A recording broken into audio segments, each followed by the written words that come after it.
Hello everyone, कैसे हैं आप लोग? So I welcome you all back to our online classes of Indian polity Laxmikanth sixth edition series.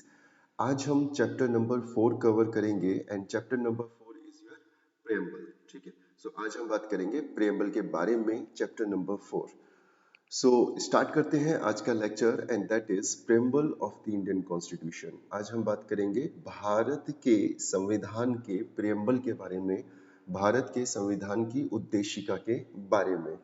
तो अगर हम बात करें भारत के प्रेम्बल की, भारत का जो प्रेम्बल है इससे पहले भी आपको अमेरिकन कॉन्स्टिट्यूशन में प्रेम्बल देखने को मिलता है। In fact American constitution was the first constitution जो कि किसी प्रेम्बल से स्टार्ट होता है। Constitution to begin with the preamble. So आपको ये पॉइंट याद रखना है दैट प्रेम्बल की जो अवधारणा है, प्रेम्बल का जो कॉन्सेप्ट है, जो आइडिया है, ये सबसे पहले देने वाला कौन सा देश था? अमेरिकन कॉन्स्टिट्यूशन, अमेरिका में आपको ये देखने को मिलता है।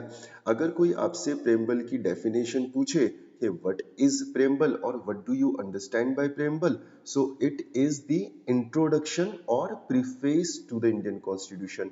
तो प्रेम्बल को हम क्या कहेंगे? प्रेम्बल को हम इंट्रोडक्शन ऑफ द कॉन्स्टिट्यूशन कहेंगे या इंट्रोडक्शन टू द कॉन्स्टिट्यूशन कहेंगे, and it can also be described as the preface to the constitution. Right, बहुत ही इंपॉर्टेंट पॉइंट। इसके अलावा आपके एन ए पालकीवाला ने प्रेम्बल के लिए क्या कहा है? उन्होंने कहा है that preamble is an identity card of the constitution. तो ये क्वेश्चन भी आपसे पूछा जा सकता है कि प्रेम्बल को क्या कहा जाता है? तो प्रेम्बल को identity card of the Indian constitution भी कहा जाता है। राइट, तो ये आपकी 2 से 3 बातें हो गई। इसके अलावा अगर हम बात करें प्रेम्बल के सोर्स की, प्रेम्बल कहाँ से लिया गया है या कहाँ से इंस्पायर्ड है, तो इसका जवाब है ऑब्जेक्टिव रिजोल्यूशन। जब हमने मेकिंग ऑफ द कॉन्स्टिट्यूशन पढ़ा था, तब हमने देखा था कि नेहरू ने क्या किया था। Nehru presented a objective resolution in the constituent assembly, and this objective resolution was drafted by Nehru, it was moved by Nehru, and then it was passed by the constituent assembly। और वही ऑब्जेक्टिव रिजोल्यूशन आगे चलकर आपका preamble का रूप धारण करता है। अब बात करते हैं अमेंडमेंट की। जब आपके ओरिजिनल कॉन्स्टिट्यूशन में प्रेम्बल लिखा गया था, तो ये ऐसा नहीं था जैसा आज की डेट में है। इसमें आपको कुछ बदलाव देखने को मिलते हैं, और ये बदलाव हुए थे आपके 42nd constitutional amendment act of 1976। तो 42nd कॉन्स्टिट्यूशनल अमेंडमेंट एक्ट काफी इंपॉर्टेंट हो जाता है। अभी तक हमने 4 से 5 लेक्चर कवर किए हैं और ऐसा कोई भी लेक्चर नहीं है जहां पर 42nd कॉन्स्टिट्यूशनल अमेंडमेंट एक्ट का जिक्र ना हुआ हो। और मैंने आपको पहले भी बताया था that 42nd constitutional amendment act is also known as your mini constitution. क्यों? क्योंकि इसमें इतने ज्यादा बदलाव किए गए हैं कि ऑलमोस्ट ये आपके मिनी कॉन्स्टिट्यूशन की तरह काम करता है। तो कई बार क्वेश्चन ये पूछा जा सकता है कि which among of the following is also known as the mini constitution. तो उसका आंसर होगा 42nd constitutional amendment act of 1976। तो जब ये बदलाव किए गए, तो ऐसी कौन कौन सी बातें हैं जो कि आपके प्रेम्बल में जोड़ी गई थी? तो 3 शब्दों को इसमें जोड़ा गया था। पहला था आपका सोशलिस्ट, दूसरा था सेक्युलर, और तीसरा वर्ड था आपका इंटीग्रिटी। इंटीग्रिटी। तो 42nd कॉन्स्टिट्यूशनल अमेंडमेंट एक्ट के द्वारा आपके 3 शब्दों को प्रेम्बल में जोड़ा गया। मेरे साथ रिपीट करिए आप। पहला है सोशलिस्ट, राइट, दूसरा है सेक्युलर, और तीसरा है integrity. This is very important point. अब हम बात करेंगे टेक्स्ट ऑफ द प्रेम्बल की, यानी आपका जो ओरिजिनल जो प्रेम्बल है, जो आज का जो प्रेजेंट डे प्रेम्बल है, उसमें लिखा क्या है। राइट, तो एज इट इज हम पूरे प्रेम्बल को एक बार पढ़ेंगे और आप मेरे साथ रिपीट करिएगा, और फिर एक एक करके इन शब्दों के अर्थों को समझने की कोशिश करेंगे। तो प्रेम्बल स्टार्ट होता है आपका, we the people of India, Bharat के लोग। This is very very very important. We the people of India, यहां से आपका प्रेम्बल स्टार्ट होता है। Having solemnly resolve to constitute India into a sovereign, socialist, secular, democratic republic. Very important, and this has been asked in the UPSC pre-exam, where you have to correct the sequence. आपको याद ये रखना है कि क्या क्या कहा गया है भारत को प्रेम्बल में, और ये सीक्वेंस भी आपको याद रखनी है। सबसे पहले भारत क्या है? भारत एक सोवरेन स्टेट है, एक संप्रभु राज्य है। सोशलिस्ट यानी एक समाजवादी स्टेट है, राज्य है। सेक्युलर, डेमोक्रेटिक और रिपब्लिक। आपको इस क्रम में ही इन चीजों को याद रखना है, राइट? तो we the people of India having solemnly resolved to constitute India into a sovereign, socialist, secular, democratic republic, and to secure to all its citizens, again a keyword is citizen, to secure all its citizen, क्या देना चाहते हैं, क्या secure करना चाहते हैं हम अपने नागरिकों के लिए? तो सबसे पहले जस्टिस। किस तरह का justice? Social justice, economic justice and political justice. मेरे साथ रिपीट करिए, justice, social, economic and political justice, right? आपको ये याद रखना है। हर साल यूपीएससी में एक क्वेश्चन प्रेम्बल से आता ही आता है। So when we talk about the justice mentioned in the preamble, so we are talking about social justice, we are talking about economic justice, and we are talking about political justice, right? इसके अलावा preamble बात करता है liberty के बारे में। किस चीज की लिबर्टी के बारे में? Liberty of thought, liberty of expression, liberty of belief, liberty of faith and worship. मेरे साथ रिपीट करिए, liberty of thought, liberty of expression, liberty of belief, liberty of faith and worship. Very very very important. Then next come equality. फिर बात करता है आपका constitution equality के बारे में। किस चीज की इक्वालिटी के बारे में? Equality of status and equality of opportunity. Very important. जब हम इक्वालिटी के बारे में बात करेंगे तो we are talking about the equality of status and equality of opportunity. जब यूपीएससी में क्वेश्चन पूछता है तो वो इस तरीके से आपसे पूछेगा that the preamble has mentioned about the justice. कौन सा justice? Social justice, economic justice and political justice. तो ये स्टेटमेंट बिल्कुल सही होगा। बट जब वो ये स्टेटमेंट लिखे कि इंडियन कॉन्स्टिट्यूशन और the preamble in the Indian constitution talks about equality, and what kind of equality? Social equality, economic equality and political equality, तो ये स्टेटमेंट गलत हो जाएगा। Social, economic and political equality के बारे में बात नहीं कर रहा है, सोशल, इकोनॉमिक, पॉलिटिकल जस्टिस के बारे में बात कर रहा है। लेकिन जब इक्वालिटी की बात हो रही है तो इक्वालिटी में बात हो रही है स्टेटस की और अपॉर्चुनिटी की। ठीक, equality of status and of opportunity. और क्या बात कर रहा है? And to promote among them all fraternity, right? Brotherhood को प्रमोट करने के बारे में बात कर रहा है। Assuring the dignity of the individual, very important. हर व्यक्तिगत जो आपकी डिग्निटी है उसको प्रोटेक्ट करने के बारे में बात कर रहा है। And the unity and integrity of the nation, आपके भारत की अखंडता और एकता को भी जो है अश्योर करने के बारे में बात कर रहा है आपका preamble, right? Then you have in our Constituent Assembly this 26th day of November 1949 do hereby adopt, enact and give over ourselves this constitution. तो 26th November 1949 को we are adopting, enacting and giving ourselves this constitution. So this date is very important because from this date we our constitution was completed on 26 November 1949. लेकिन इसको हम implement करते हैं 26 of January 1950 को। So this is important, right? So जो preamble में जो date लिखी है that is 26 day of November 1949, यानी 26 नवंबर 1949। So this is the text of the preamble and from now onwards हम एक एक करके इस टेक्स्ट को डिकोड करने का प्रयास करेंगे। वी विल सी कि सोवरिन का क्या मतलब है, सोशलिस्ट का क्या मतलब है, सेक्युलर का क्या मतलब है और डेमोक्रेटिक रिपब्लिक का क्या मतलब है। When we are talking about the justice, तो हम किस तरह के सोशल जस्टिस की बात कर रहे हैं, हम किस तरह के इकोनॉमिक जस्टिस की बात कर रहे हैं और हम किस तरह के पॉलिटिकल जस्टिस की बात कर रहे हैं। लिबर्टी के बारे में बात करेंगे, इक्वालिटी के बारे में बात करेंगे, फ्रेटर्निटी के बारे में बात करेंगे। ठीक, तो जब हम प्रेम्बल को पढ़ते हैं तो प्रेम्बल को पढ़ के हमको क्या समझ में आता है? What are the ingredients of the preamble, right? जब हम प्रेम्बल पढ़ते हैं तो प्रेम्बल को पढ़ के हमें क्या मैसेज मिलता है, हमें क्या पता चलता है प्रेम्बल के बारे में कि प्रेम्बल किस चीज से बना है, व्हाट आर द इंग्रेडिएंट्स और the components of the preamble. तो सबसे पहले हमें पता चलता है source of authority of the constitution, यानी जो भारत का ये जो संविधान लिखा गया है इसका सोर्स क्या है, इसकी अथॉरिटी क्या है। और हमको प्रेम्बल को पढ़ के पता चलता है that we the people of India is the authority of the constitution. जो हमने देखा प्रेम्बल स्टार्ट होता है we the people of India से, तो we the people of India क्या है, we are the source of Indian constitution और we are the source of the authority of Indian constitution. हम भारत के लोग जो है वो भारत के कॉन्स्टिट्यूशन की अथॉरिटी का सोर्स है। तो ये हमें पता चलता है आपके प्रेम्बल से। इसके अलावा हमें पता क्या चलता है, we come to know about the nature of Indian state, कि भारत जो है वो क्या है। अगर कोई आपसे पूछे कि व्हाट इज इंडिया, तो प्रेम्बल भारत को डिफाइन करता है। कैसे डिफाइन करता है, India is a sovereign country. India is a socialist country. We are a secular country. Then we are a democratic country and we are a republic. Right? So nature of Indian state क्या है?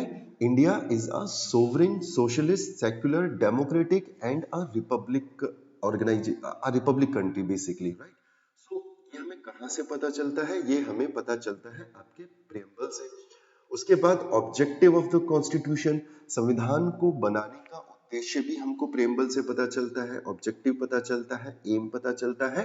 और क्या objective है आपके constitution का, it specify justice, it specify liberty, right, it tells about the equality, the concept of equality and fraternity, यानी भाईचारे यानी ब्रदरहुड के बारे में बात करता है। This is the objective of the Indian constitution, to specify justice, right, to provide liberty to its citizens, right, doctrine of equality को implement करे, भाईचारे को प्रमोट करे, फ्रेटर्निटी को प्रमोट करे।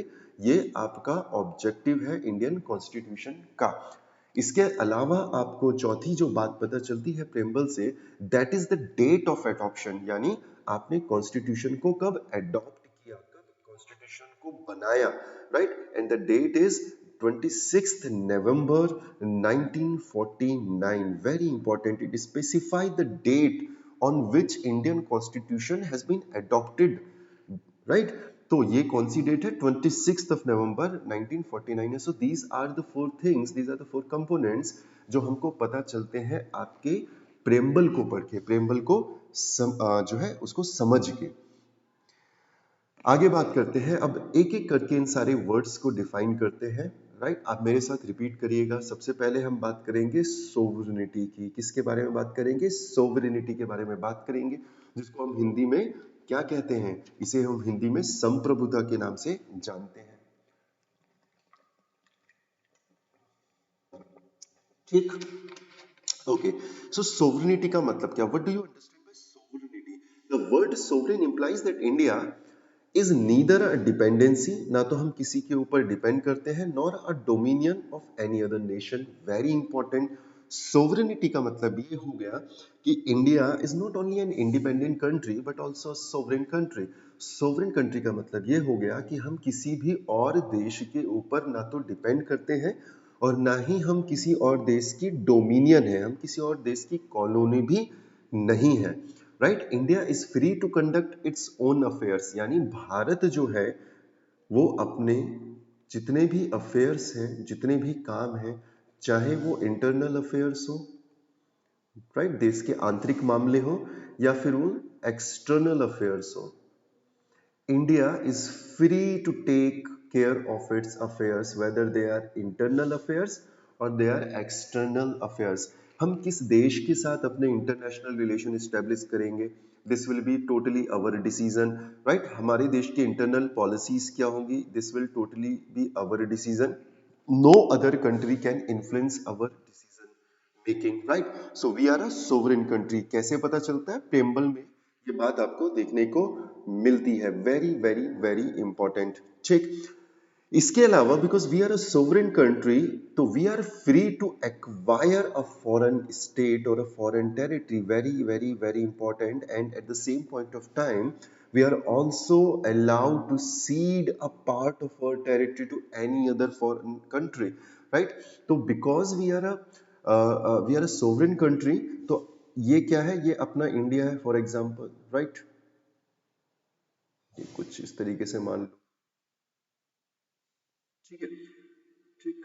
सो for example if we want to acquire this particular place, ये किसके पास है, ये चाइना के पास है for example, right? Because we are a sovereign country, we have every right कि हम चाहें तो इसको एक्वायर कर सकते हैं, राइट?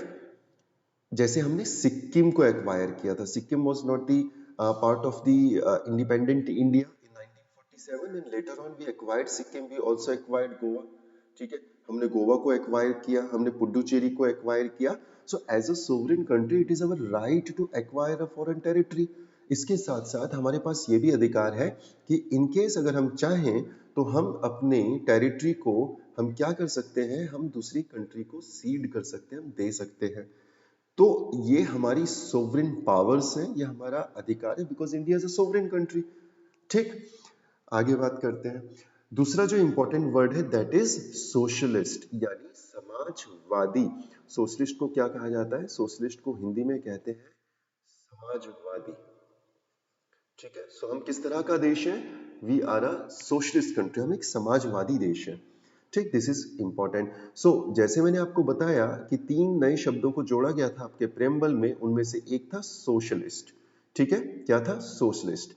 तो हमने 42nd कॉन्स्टिट्यूशनल अमेंडमेंट एक्ट 1976 के द्वारा आपके प्रेम्बल में एक शब्द को जोड़ा जिसे समाजवादी कहा गया, सोशलिस्ट कहा गया, राइट? हावेवर इस शब्द से पहले भी, यानी 1976 से पहले भी इंडिया जो है वो काफी ज्यादा टिल्ट था टुवर्ड्स सोशलिस्टिक प्रिंसिपल्स। ऐसा नहीं है कि 1976 के बाद ही इंडिया जो है सोशलिस्टिक प्रिंसिपल्स की तरफ टिल्ट होता है, बल्कि पहले से right from the beginning Indian जो पॉलिसी मेकर्स थे उनका जो टिल्ट था वो टुवर्ड्स सोशलिस्टिक प्रिंसिपल था। और इस बात के एविडेंस हमको देखने को मिलते हैं directive principles of state policy. हमने अपने प्रीवियस लेक्चर में देखा था कि directive principles of state policies को हमने 3 पार्ट में डिवाइड किया था, राइट? 3 तरह के प्रिंसिपल्स थे। You have to write in the comment box की किन 3 कैटेगरीज में directive principles of state policies को डिफाइन किया गया है। And please make sure that you take participation, full participation. बहुत कम कमेंट्स नीचे कमेंट बॉक्स में देखने को मिलते हैं। कोई भी क्वेश्चन अभी तक किसी ने नहीं पूछा है, या तो मैं बहुत अच्छा पढ़ा रहा हूँ और आपको सब समझ में आ रहा है, और या मैं बहुत ही खराब पढ़ा रहा हूँ और आपको कुछ भी समझ में नहीं आ रहा है, दैट इज द रीजन आपके पास कोई क्वेश्चन नहीं है। Make sure that you participate, right? There is lot of energy and time has been invested in these lectures. काफी टाइम कंज्यूम हो रहा है, so please have some respect, have some give some respect and give some importance to these lectures, ठीक है? बाकी तो करना तुम्हें अपने हिसाब से ही है, तो जैसे आप चाहें वैसे पढ़ना चाहें तो आप पढ़ सकते हैं, right? We will try our level best. तो directive principles of state policy में भी आपको सोशलिस्टिक प्रिंसिपल्स देखने को मिलते हैं, और हमारा ज्यादा टिल्ट जो है वो सोशलिस्टिक प्रिंसिपल्स की तरफ ही ज्यादा आपको देखने को मिलता है। इनफैक्ट जो कांग्रेस पार्टी है जो उस वक्त सत्ता में थी, राइट? कांग्रेस पार्टी जो है एक रिजोल्यूशन पास करती है अपने अवधि सेशन में, वेरी इंपॉर्टेंट। ये पोस्ट इंडिपेंडेंस में कुछ इंपॉर्टेंट सेशन है, उनमें से एक सेशन आपका अवधि सेशन है जो कि हुआ था 1955 में। और कांग्रेस ने यहाँ पर एक रिजोल्यूशन पास किया था जिस रिजोल्यूशन का मकसद क्या था? To establish a socialistic pattern of society. So they may ask a question that Avadi session is known for, right? फिर वो 4 ऑप्शन दे देगा आपको कि इनमें से किस चीज के लिए अवधि सेशन इंपॉर्टेंट है। तो आपको याद रखना है दैट सोशलिस्टिक प्रिंसिपल्स, ठीक है, सोशलिस्टिक प्रिंसिपल्स और socialistic patterns were adopted by अवधि सेशन ऑफ 1955, ठीक है? Very important. जब हम इंडियन सोशलिज्म के बारे में बात करते हैं तो इंडियन सोशलिज्म जो है वो फॉलो करता है डेमोक्रेटिक सोशलिज्म को, वेरी इंपॉर्टेंट, ठीक है? इंडियन सोशलिज्म जो है वो डेमोक्रेटिक सोशलिज्म को फॉलो करता है, ना कि कम्युनिस्टिक सोशलिज्म को फॉलो करता है। राइट, वेरी इंपॉर्टेंट, ये काफी इंपॉर्टेंट पॉइंट आपके लिए बनता है कि इंडियन सोशलिज्म किस चीज को फॉलो करेगा। तो इंडियन सोशलिज्म फॉलो करता है डेमोक्रेटिक सोशलिज्म को, ना कि कम्युनिस्टिक सोशलिज्म को। राइट, जब हम कम्युनिस्टिक सोशलिज्म की बात करते हैं तो China is the best example of communistic socialism. इसी को हम स्टेट सोशलिज्म के नाम से भी जानते हैं।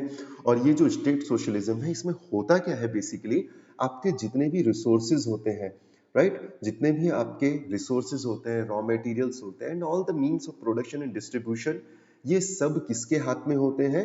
ये स्टेट के हाथ में होते हैं। प्राइवेट प्रॉपर्टी का कॉन्सेप्ट यहाँ पर नहीं होता है।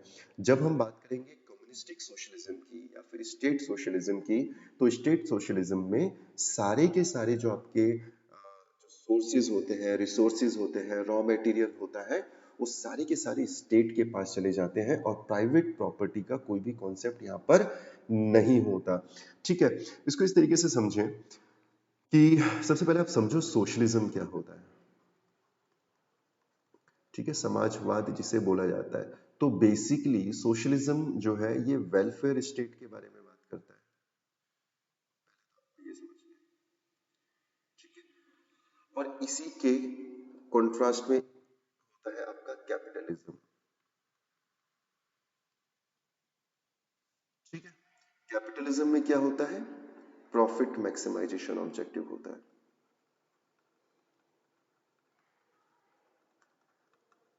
ठीक, सोशलिज्म में ऑब्जेक्टिव है वेलफेयर स्टेट, यानी ये दोनों के दोनों क्या है? ये इकोनॉमिक मॉडल्स हैं। ठीक है, ये दोनों के दोनों क्या है? इकोनॉमिक मॉडल्स हैं। एक कैपिटलिज्म है, एक सोशलिज्म है। अब जो सोशलिज्म इकोनॉमिक मॉडल है, उसका उद्देश्य है वेलफेयर स्टेट। कैपिटलिज्म का जो उद्देश्य है that is profit maximization. Socialism जो है वो क्या बात करता है? वो बात करता है क्लासलेस सोसाइटी की, एक ऐसा समाज जहां पे क्लासेस नहीं होंगी। ठीक है, कैपिटलिज्म में क्लासेस बिल्कुल होंगी, एक आपकी रिच क्लास होगी, एक आपकी मिडिल क्लास होगी, एक आपकी पुअर क्लास होगी या लोअर क्लास होगी। राइट, दूसरा, यहां पर यानी सोशलिज्म में जो ओनरशिप ऑफ रिसोर्सेज होते हैं, राइट, जो रिसोर्सेज के ऊपर जो ओनरशिप होती है वो किसकी होती है? वो गवर्नमेंट की होती है। वेरी इंपॉर्टेंट, जो भी रिसोर्सेज होंगे आपके, उसके ऊपर ओनरशिप किसकी होगी? गवर्नमेंट की ओनरशिप होगी। जब हम कैपिटलिज्म की बात करते हैं तो कैपिटलिज्म में प्राइवेट ओनरशिप आपको देखने को मिलती है। ठीक है, सो एक तो बेसिक डिफरेंस आप ये समझो। दूसरा आप समझो कि जब हम सोशलिज्म के बारे में बात कर रहे हैं तो सोशलिज्म को अगेन बहुत सारे पार्ट्स में डिवाइस किया गया है। अभी हम जो बात कर रहे हैं वो बात कर रहे हैं, पहला डेमोक्रेटिक सोशलिज्म के बारे में, और दूसरा कम्युनिस्टिक सोशलिज्म के बारे में। ठीक है, तो इंडिया में डेमोक्रेटिक सोशलिज्म फॉलो होता है, और चाइना की अगर हम बात करें तो वहां पर कम्युनिस्टिक सोशलिज्म फॉलो होता है। जब हम बात करेंगे डेमोक्रेटिक सोशलिज्म की, तो डेमोक्रेटिक सोशलिज्म देखो ये सब इकोनॉमिक मॉडल है, मैंने आपको बताया socialism and capitalism both are economic model, and when we are talking about democratic socialism or we are talking about communistic socialism, they also are the example of economic model. So ये जो democratic socialism है, इस economic model में क्या होता है? Mixed economy काम करती है। मिक्स्ड इकोनॉमी का मतलब हो गया आपकी पब्लिक प्लस प्राइवेट ऑर्गेनाइजेशन, दोनों जो है रिसोर्सेज को जो है ऑक्यूपाई करेंगे, और दोनों जो है मीन्स ऑफ प्रोडक्शन में, मीन्स ऑफ डिस्ट्रीब्यूशन में काम करेंगे। फॉर एग्जांपल इंडिया, तो इंडिया में क्या है? आपको डेमोक्रेटिक सोशलिज्म देखने को मिलता है। ठीक, जब हम बात करेंगे कम्युनिस्टिक सोशलिज्म की, तो कम्युनिस्टिक सोशलिज्म में आपको क्या देखने को मिलता है? केवल और केवल गवर्नमेंट काम करती है। गवर्नमेंट जो है वो पूरे तरीके से मीन्स ऑफ प्रोडक्शन को रेगुलेट करेगी, और वो पूरे तरीके से मीन्स ऑफ डिस्ट्रीब्यूशन को भी रेगुलेट करेगी। And we do not have the concept of private property in communistic socialism. Private property का कॉन्सेप्ट नहीं होता है कम्युनिस्टिक सोशलिज्म में। राइट, तो ये कुछ बेसिक डिफरेंस हैं जो कि आपको मैंने बताया कि सोशलिस्टिक पैटर्न में जो डेमोक्रेटिक सोशलिज्म है उसमें क्या अंतर है, और आपके कम्युनिस्टिक जो सोशलिज्म है उसमें क्या अंतर है। ठीक।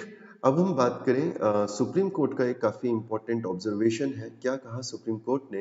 According to supreme court, democratic socialism aims to end poverty. Very important. इसका ऑब्जेक्टिव क्या है? जो मैंने अभी आपको बताया, इसका ऑब्जेक्टिव है to create a welfare state.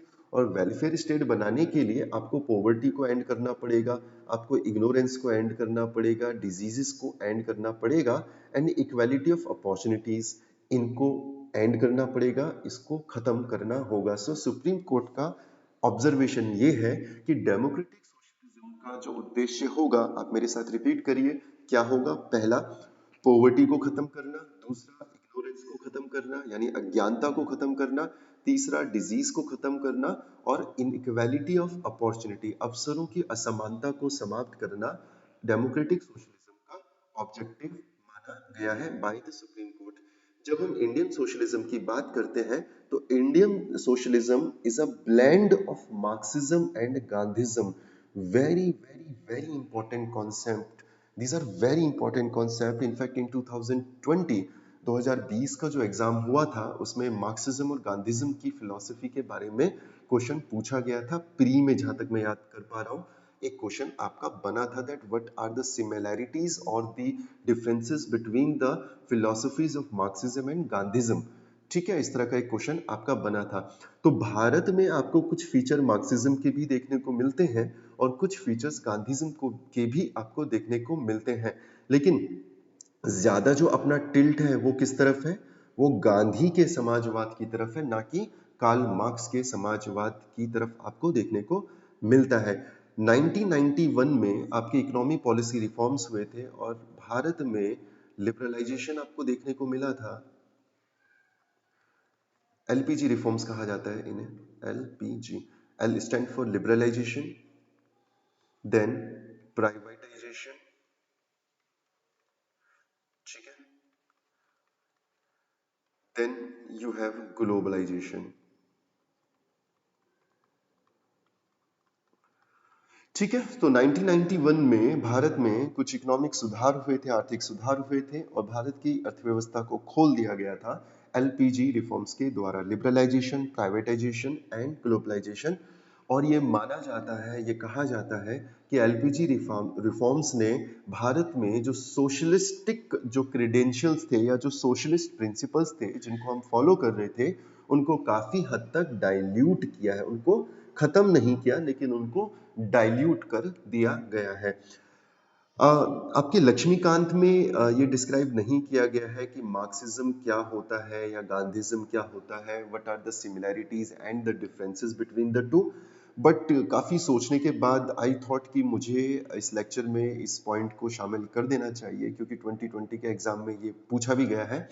और जब तक हमें कॉन्सेप्ट क्लियर नहीं होंगे, तब तक मुझे लगता नहीं कि पॉलिटी को समझ पाना आसान होगा।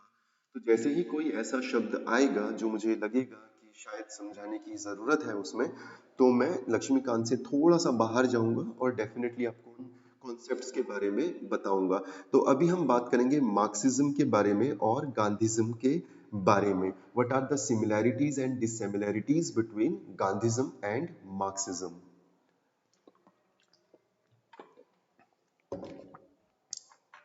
ठीक।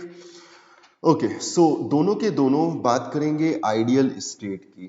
ठीक है, एक आदर्शवादी राज्य के बारे में बात करेंगे।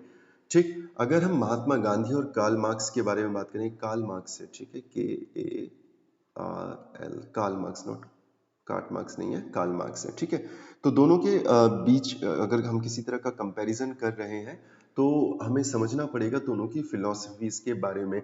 अगर हम बात करें दोनों के ऑब्जेक्टिव के बारे में, फाइनल एम के बारे में जब हम बात करेंगे, तो दोनों का जो मुख्य उद्देश्य है, फाइनल एम जो है, वो एक स्टेटलेस सोसाइटी बनाना है, वो एक क्लासलेस सोसाइटी बनाना है। वेरी वेरी वेरी इंपॉर्टेंट कि दोनों किस चीज के बारे में बात कर रहे हैं। दोनों बात कर रहे हैं आपके एक ऐसे स्टेट के बारे में जो कि क्या होगी, क्लासलेस सोसाइटी होगी और स्टेटलेस सोसाइटी होगी। ठीक है, तो ये आपके लिए इंपॉर्टेंट हो जाता है। मैं इसका कलर चेंज कर देता हूँ क्योंकि काफी सिमिलर कलर हो रहा है। ठीक है, सो ऑब्जेक्टिव क्या है? स्टेटलेस सोसाइटी बनाना और क्लासलेस सोसाइटी बनाना। This is the objective of both the leaders Mahatma Gandhi and Karl Marx. और यही क्वेश्चन पूछा भी गया था आपके यूपीएससी 2020 में, प्री में पूछा गया था कि what are the similarities, right, क्या सिमिलैरिटीज हैं दोनों की फिलोसफीज में। चार ऑप्शन थे, उसमें से एक ऑप्शन स्टेटलेस था, जो कि बिल्कुल ठीक है। दोनों ये चाहते थे कि एक राज्य रहित जो है आपकी सोसाइटी बने, समाज बने, एक स्टेटलेस सोसाइटी और एक क्लासलेस सोसाइटी बने। लेकिन उद्देश्य एक होने के बावजूद दोनों का जो तरीका था, जो means for achieving those objective था, दैट वाज टोटली डिफरेंट।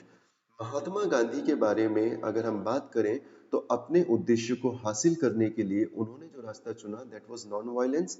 लेकिन जब हम मार्क्स के बारे में बात करेंगे तो मार्क्स को वायलेंस से किसी भी तरह का कोई परहेज नहीं था। तो ये आपको सिमिलैरिटी एंड डिफरेंस देखने को मिलता है।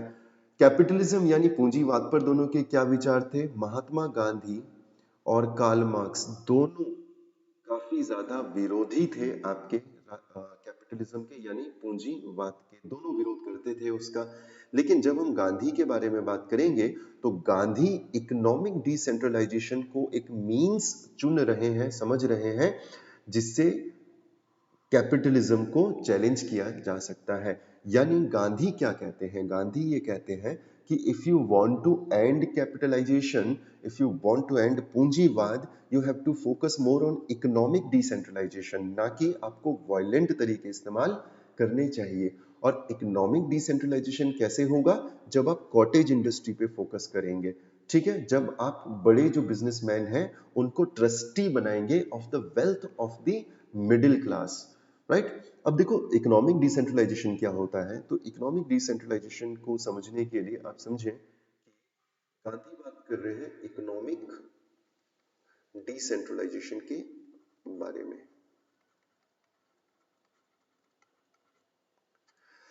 ठीक है, सो देखो डिसेंट्रलाइजेशन का क्या मतलब होता है। इस तरीके से आपके जो रिसोर्सेज हैं इकोनॉमिक टर्म्स में अगर हम बात करें तो वो डिस्ट्रीब्यूट हो रहे हैं, किसी एक व्यक्ति के पास नहीं जा रहे हैं। लेकिन जब हम इकोनॉमिक सेंट्रलाइजेशन की बात करेंगे तो ये होगा इकोनॉमिक सेंट्रलाइजेशन, यानी कि यहाँ पर एक बॉडी है, कोई मान लेते हैं अंबानी है, और जितने भी रिसोर्सेज हैं, इकोनॉमिक रिसोर्सेज हैं, वो एक बॉडी की तरफ सेंट्रलाइज हो रहे हैं, तो इसको कहा जाएगा इकोनॉमिक सेंट्रलाइजेशन। लेकिन ये एग्जाम्पल होगा इकोनॉमिक डिसेंट्रलाइजेशन का। तो गांधी किस चीज पर यकीन करते हैं? गांधी यकीन करते हैं इकोनॉमिक डिसेंट्रलाइजेशन पर। और फिर गांधी सपोर्ट करते हैं कॉटेज इंडस्ट्रीज को। गांधी कॉटेज इंडस्ट्रीज को क्यों सपोर्ट कर रहे हैं? बिकॉज कॉटेज इंडस्ट्रीज में आप देखेंगे कि बहुत सारे छोटे प्लेयर्स काम करेंगे, और जितने ज्यादा छोटे प्लेयर्स काम करेंगे तो उतना ज्यादा आपका इकोनॉमिक डिस्ट्रीब्यूशन होगा, डिसेंट्रलाइजेशन होगा। तो गांधी कॉटेज इंडस्ट्री को सपोर्ट करते हैं। और जो बड़ी इंडस्ट्रीज हैं, जो बिग इंडस्ट्रीज हैं, गांधी उनको सपोर्ट नहीं करते थे, बिकॉज उनका ये मानना था कि जो बड़ी इंडस्ट्रीज होंगी, जो बिग इंडस्ट्रीज होंगी, वो कॉन्सेंट्रेशन ऑफ वेल्थ को प्रमोट करेंगी, वो इकोनॉमिक सेंट्रलाइजेशन को प्रमोट करेंगी। ठीक, समझे? ओके, सो आगे बढ़ते हैं। तो कैपिटलिज्म में गांधी का ये अप्रोच था। कार्ल मार्क्स जो थे वो भी कैपिटलिज्म के खिलाफ थे। इनफैक्ट इनको फादर ऑफ सोशलिज्म भी कहा जाता है। जब कैपिटलिज्म की थ्योरी दी गई थी बाय एडम स्मिथ, ठीक है, Adam Smith was the propounder of theory of capitalism. तो इस थ्योरी के खिलाफ फिर सोशलिज्म की थ्योरी दी गई थी कार्ल मार्क्स ने। और Karl Marx is also known as the father of socialism, right. लेकिन इनका जो तरीका है वो काफी डिफरेंट है। गांधी बात करते हैं कि कॉटेज इंडस्ट्रीज को प्रमोट करना है, लेकिन मार्क्स बात करते हैं बाय यूजिंग वायलेंट मींस, कि आपको अगर कैपिटलिज्म के खिलाफ लड़ना है तो आप इस्तेमाल करेंगे वायलेंट मींस का, राइट। और इनका इकोनॉमिक डिसेंट्रलाइजेशन के कॉन्सेप्ट में किसी भी तरह का कोई फेथ नहीं था। इसके अलावा जब हम महात्मा गांधी जी के बारे में बात करते हैं तो we all know that Gandhi was a spiritualist leader as well. Gandhi जो है ये काफी ज्यादा आध्यात्मिकता की तरफ जो है आकर्षित थे, उसकी तरफ अट्रैक्टेड थे। और काफी ज्यादा इनकी फिलोसफीज में आपको रिलीजन का इम्पैक्ट देखने को मिलता है। And many of us believe that Gandhi was a saint, Gandhi एक संत भी थे। And he was a staunch believer in the god. We all know this is a world known fact कि गांधी भगवान के ऊपर बहुत यकीन करते थे। Gandhi was not a materialistic leader. ठीक है, उनकी जो फिलॉसफी थी वो स्पिरिचुअलिटी को ज्यादा प्रमोट करती थी, और मैटेरियलिस्टिक लीडर वो नहीं थे। उनका ये मानना था कि व्यक्ति को अपनी मिनिमम नीड्स पर जिंदा रहना चाहिए, अपना जीवन यापन करना चाहिए अपनी न्यूनतम आवश्यकताओं पे आधारित होकर।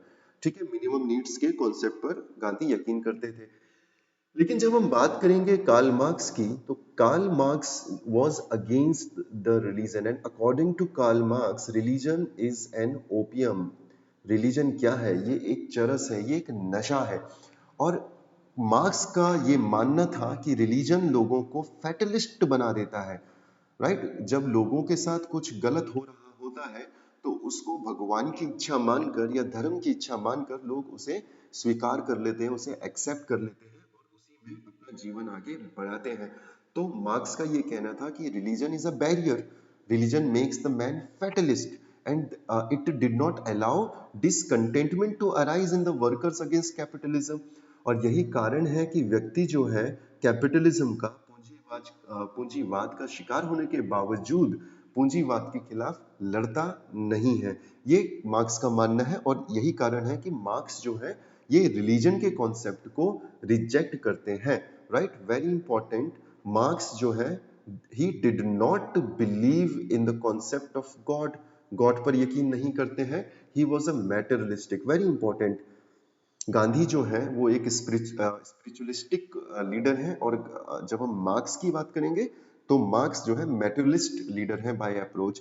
और जहां जहां पर आपको मार्क्स की फिलॉसफी देखने को मिलती है, जहां जहां पर आपको देखने को मिलता है कि सोशलिज्म को फॉलो किया गया, in fact not only socialism, communistic socialism को जहां जहां पर फॉलो किया गया, यानी मार्क्स के सोशलिज्म को जहां जहां पर फॉलो किया गया, वहां पर रिलीजन जो है बहुत ज्यादा डोमिनेट रोल प्ले नहीं करता है। चाहे आप यूएसएसआर का एग्जांपल ले लो, राइट, प्रेजेंट डे रशिया का आप एग्जांपल ले लो, आप चाइना का एग्जांपल ले लो, तो ये ऐसे राज्य हैं, ये ऐसे देश हैं जहां पर रिलीजन एक डोमिनेट फोर्स की तरह काम नहीं करता है। राइट, तो ये कुछ फीचर्स हैं जो कि मार्क्स की विचारधारा की वजह से यूएसएसआर, चाइना और ईस्टर्न यूरोप में जो कंट्रीज हैं वहां पर आपको देखने को मिलते हैं। राइट, इसके अलावा महात्मा गांधी और मार्क्स का जो एंड था, जो मैंने आपको बताया, जो उद्देश्य है, दोनों का उद्देश्य क्या था? दोनों का उद्देश्य था stateless society and classless society. तो उद्देश्य तो सेम था, लेकिन दोनों का जो मीन्स है, जो तरीका है, दैट वाज डिफरेंट। कई बार मैं रिपीट कर चुका हूं, Gandhi was not in favour of using violence, और मार्क्स जो है वो नॉन वायलेंस पर यकीन नहीं रखते हैं, वो वायलेंस यानी हिंसा पर यकीन करते हैं। राइट, और मार्क्स जो है वो क्या मानता है? मार्क्स का ये मानना है कि कैपिटलिज्म को आप पार्लियामेंट्री तरीके से समाप्त नहीं कर सकते। गांधी का क्या कहना था? गांधी का कहना था दैट कैपिटलिस्टिक और the idea of capitalism, the theory of capitalism can be challenged through parliamentary means. लेकिन मार्क्स का कहना है कि नहीं, बिना किसी रिवॉल्यूशन के, बिना किसी क्रांति के कैपिटलिज्म को उखाड़ के नहीं फेंका जा सकता। तो आपको क्या करना पड़ेगा? आपको वायलेंस का इस्तेमाल करना पड़ेगा, और उस वायलेंस के जरिए ही हम क्या कर सकते हैं? हम जो पूंजीवाद है, जो कैपिटलिज्म है, उसे समाप्त कर सकते हैं। और यही बात उन्होंने अपनी एक किताब, जिसे कम्युनिस्ट मैनिफेस्टो कहा जाता है, उसमें लिखी है, let the capitalist tremble let the communist revolution. तो ये आपको दर्शाता है मार्क्स की थ्योरी के बारे में। राइट, उसके बाद है अगला जो डिफरेंस है दोनों के बीच में, मार्क्सिस्ट जो आइडियोलॉजिस्ट हैं, जो उसके समर्थक हैं, वो यकीन करते हैं क्लास स्ट्रगल पर। उनका ये कहना है कि आपके समाज में दो तरह की क्लास है। ठीक है, एक है एक्सप्लॉइटर्स की क्लास, यानी ये वो लोग हैं जो कि एक्सप्लॉइट करते हैं, और दूसरी क्लास है एक्सप्लॉइटेड की क्लास। ये किसकी थ्योरी है? ये मार्क्स की थ्योरी है कि आपका जो समाज है ये दो वर्गों में बटा हुआ है। पहला है एक्सप्लॉइटर्स और दूसरे हैं एक्सप्लॉइटेड। एक्सप्लॉइटर्स हमेशा एक्सप्लॉइट करेगा और एक्सप्लॉइटेड हमेशा एक्सप्लॉइट होगा। और मार्क्स का कहना ये है कि ये दोनों कभी भी साथ में एग्जिस्ट नहीं कर सकते, और यही कारण है कि वो एक्सप्लॉइटेड को, यानी जो मिडिल क्लास है, उसको इंस्टिगेट कर रहा है, उनको मोटिवेट कर रहा है कि वो एक्सप्लॉयटर्स को हिंसा के माध्यम से समाप्त कर दें, because exploiters are the capitalistic people. ठीक है, और एक्सप्लॉइटेड कौन है? एक्सप्लॉइटेड आपका जो मिडिल क्लास है, जो लोअर क्लास है, वो एक्सप्लॉइटेड क्लास है, और इसीलिए उनको समाप्त करने के लिए मार्क्स कहते हैं, हिंसा का इस्तेमाल करने के लिए कहते हैं। And according to Marx there can never be compromise between the exploited and the exploiters. Exploiter और एक्सप्लॉइटेड के बीच में कभी भी कॉम्प्रोमाइज नहीं हो सकता। लेकिन जब हम गांधी की आइडियोलॉजी के बारे में बात करें, तो गांधी की आइडियोलॉजी इनसे बिल्कुल उलट है, और उनका ये मानना है कि क्लास स्ट्रगल अगर होगा तो वो किसी भी देश को बर्बाद कर देगा, किसी भी देश को रुइन कर देगा। राइट? तो Gandhi was not in favor of this kind of struggle, whereas Marx was a propagator of and a supporter of this class struggle. उनका ये मानना था कि एक्सप्लॉइटेड और एक्सप्लॉइटर्स तो साथ रह नहीं सकते, तो एक्सप्लॉइटर्स को क्या करना चाहिए? एक बड़ा हिंसक एक आंदोलन करना चाहिए, रिवॉल्यूशन, क्रांति करनी चाहिए, और एक्सप्लॉइटेड जो एक्सप्लॉइटर्स जो हैं उनको समाप्त कर देना चाहिए, यानी कैपिटलिज्म को समाप्त कर देना चाहिए। तो गांधी की जो आइडियोलॉजी है वो क्या कहती है? गांधी ये कहती है कि कैपिटलिस्ट लोगों से हमें नफरत नहीं करनी चाहिए, बल्कि कैपिटलिस्ट लोगों को हमें ट्रस्टी बना देना चाहिए ऑफ द कंट्रीज वेल्थ। तो देश की जो संपत्ति है उसका रक्षक, उसका ट्रस्टी हमें किसे बना देना चाहिए? कैपिटलिस्टिक लोगों को बना देना चाहिए। उनसे हमें नफरत नहीं करनी चाहिए, उनके साथ हमें किसी तरह का कॉन्फ्लिक्ट नहीं करना चाहिए। But apart from that, Gandhi was also expecting a certain kind of behaviour from the capitalistic people. किस तरह का बिहेवियर? उनका ये कहना था कि जो कैपिटलिस्ट जो लोग हैं वो बिजनेस करें, कोई प्रॉब्लम नहीं है उसमें, लेकिन they should fix a nominal profit. ठीक है, प्रॉफिट मैक्सिमाइजेशन की थ्योरी को वो अडॉप्ट ना करें कि जितना ज्यादा प्रॉफिट हो जाए उतना ले लो, इस थ्योरी के ऊपर वो काम ना करें, बल्कि they should fix a nominal profit कि भाई मैं अगर बिजनेस कर रहा हूं तो मुझे इतना ही प्रॉफिट चाहिए, इससे ज्यादा प्रॉफिट मुझे नहीं चाहिए, और मुझे समाज में वो योगदान देना चाहिए। ये गांधी का आइडिया है।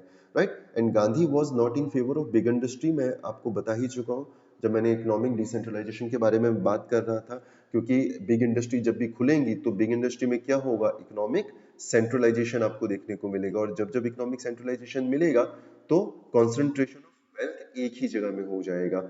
And that is the reason Gandhi was not in favour of big industry, but he supported cottage industries और दी स्मॉल इंडस्ट्रीज। याद आ रहा है? अभी अभी हमने किया था ये।